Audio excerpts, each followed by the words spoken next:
अथ श्रीवराहपुराणे पंचचत्वारिंशत् अध्यायः। शालिग्राम क्षेत्र का महात्म्य। धरणी ने पूछा, भगवान आप संपूर्ण देवताओं के स्वामी हैं। मैं जानना चाहती हूँ कि मुनिवर सालंकायन ने आपकी उस मुक्तिप्रद क्षेत्र में तपस्या करते हुए अन्य कौन सा कार्य किया और कौन सी सिद्धि प्राप्त की।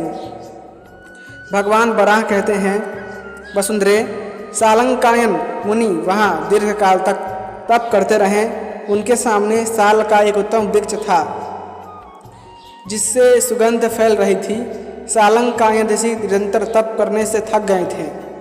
इतने में उनकी दृष्टि उस साल वृक्ष पर पड़ी। वे उस विशाल वृक्ष के नीचे गए और विश्राम करने लगे। उनके मन में मेरे दर्शन की अभिलाषा बनी रही।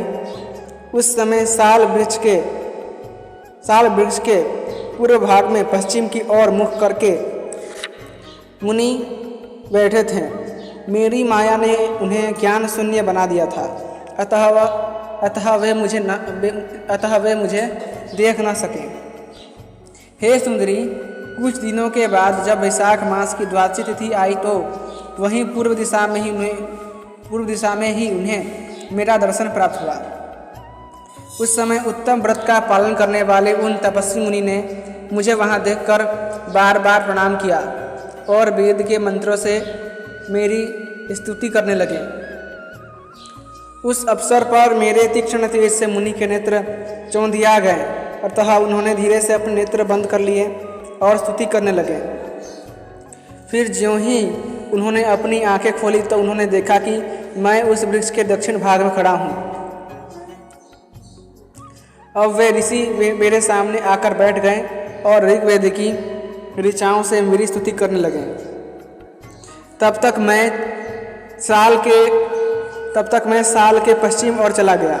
तब वे मुनि भी वहीं पश्चिम की ओर जाकर बैठ गए और यजुर्वेद के मंत्रों से मेरी स्तुति की।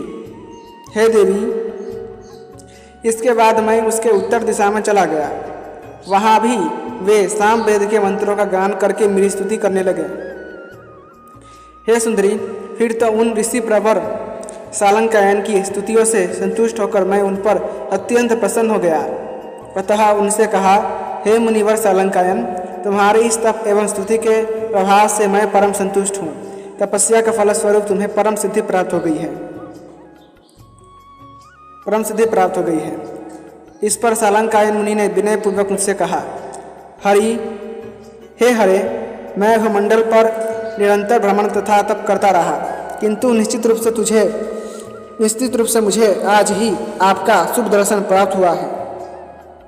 यदि आप मुझ पर प्रसन्न हैं और मुझे वर देना चाहते हैं तो हे जगन्नाथ, मुझे भगवान शिव के समान पुत्र देने की कृपा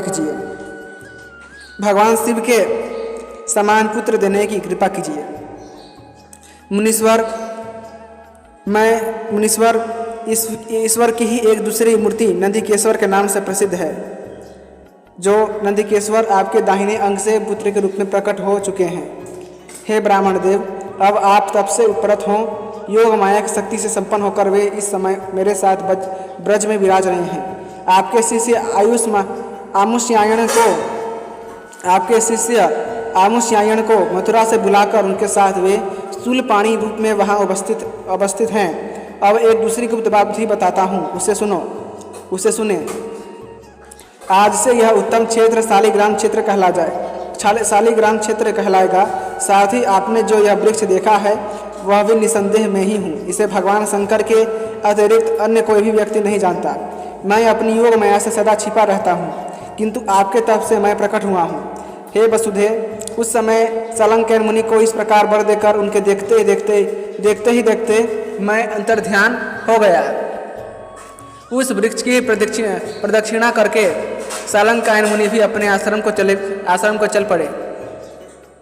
वसुंधरे, अब एक दूसरा महान आश्चर्यपूर्ण स्थान बतलाता हूँ।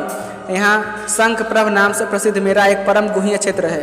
वहाँ द्वादशी के पर्व पर आधी रात में शंख की ध्वनि सुनाई देती है। उसी क्षेत्र के दक्षिण दिशा में गदा कुंड नाम से विख्यात मेरा एक अन्य स्थान भी है, जहाँ से एक जल स्रोत प्रवाहित है। वहाँ 3 दिनों तक रहकर स्नान करने की विधि है। इसमें स्नान करने वाला व्यक्ति वेदांतवादी ब्राह्मणों के समान फलभागी होता है। यदि श्रद्धालु एवं गुणवान मनुष्य उस क्षेत्र में प्राण का परित्याग करता है तो वह हाथ में गदा लिए हुए विशालकाय होकर मेरे लोक को प्राप्त करता है। वसुंधरे, यही देवहृदय संज्ञा वाला मेरा एक दूसरा क्षेत्र भी है। यह अगाध जल वाला श्रेष्ठ देव सरोवर सुंदर एवं शीतल जल से संपन्न होकर सबको सुख पहुंचाता है। देवता भी उसके लिए तरसते हैं। पृथ्वी देवी, वह हृदय सदा जल से परिपूर्ण रहता है। उसमें अनेक ऐसी मछलियाँ भी विचरण करती रहती हैं जिन पर चक्र का चिन्ह अंकित रहता है। सुनैने, अब वहाँ का एक दूसरा प्रसंग बताता हूँ, उसे सुनो। वहाँ एक आश्चर्ययुक्त घटना निरंतर घटती रहती है। मुझमें श्रद्धा रखने वाला मानव ही इस अलौकिक आश्चर्यमय दृश्य को देख सकता है। पापी पुरुष उसे देखने में असमर्थ है। उस परम पवित्र देव हृदय में सूर्योदय के समय सुनहरे रंग के 36 स्वर्ण कमल दिखाई पड़ते हैं, जिन्हें सभी लोग मध्याह्न काल तक देखते हैं। उसमें स्नान करने पर मानसिक, वाचिक एवं शारीरिक मल धुल जाते हैं और वे शुद्ध होकर स्वर्ग चले जाते हैं। जो व्यक्ति 10 दिनों तक वहाँ निवास एवं स्नान करता है, उसे विधिपूर्वक अनुष्ठित 10 अश्वमेध यज्ञों का फल प्राप्त होता है। यदि मेरे चिंतन में संलग्न प्राणी वहाँ अपना प्राण त्याग करता है तो वह अश्वमेध यज्ञ के फल को भोग कर मेरा स्वरूप मोक्ष प्राप्त करता है। देवी, यहीं श्री कृष्ण के विग्रह से कृष्ण गंडकी का प्रादुर्भाव हुआ है।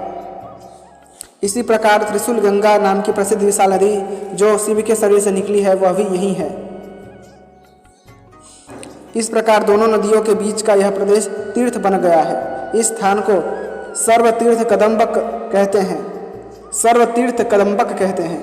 यहाँ का कदली वन शिव वन की सुषमा बढ़ाता है। नीचुल, जायफल, नागकेसर, खजूर, अशोक, बकुल, आम्र, प्रियालक, नारियल, सोपारी, चंपा, जामुन, धव, नारंगी, बेर, जंबीर, मातुलुंग, कीर्तकी, मल्लिका जिसे चमेली कहते हैं, युथिका जिसे जूही भी कहते हैं, कुई, कोरिया, कुटन और अनार आदि अनेक फलों तथा फूलों वाले वृक्षों से उसकी अनुपम शोभा होती रहती है। देवता लोग अपनी पत्नियों के साथ वहां आकर आनंद का अनुभव करते हैं। इस परम पुण्यमय सरोवर में उन 2 महान नदियों का संगम है। वहां स्नान करने से मनुष्य 100 अश्वमेध यज्ञों का फल प्राप्त करता है। वहाँ वैशाख मास में स्नान करने से 1000 गाय दान करने का, माघ महीने में स्नान करने का तथा प्रयाग में मकर स्नान का फल पा लेता है। कार्तिक मास में सूर्य जब तुला राशि पर आ जाए तब वहाँ विधिपूर्वक स्नान करने वाला निश्चय ही मुक्ति फल का अधिकारी हो जाता है।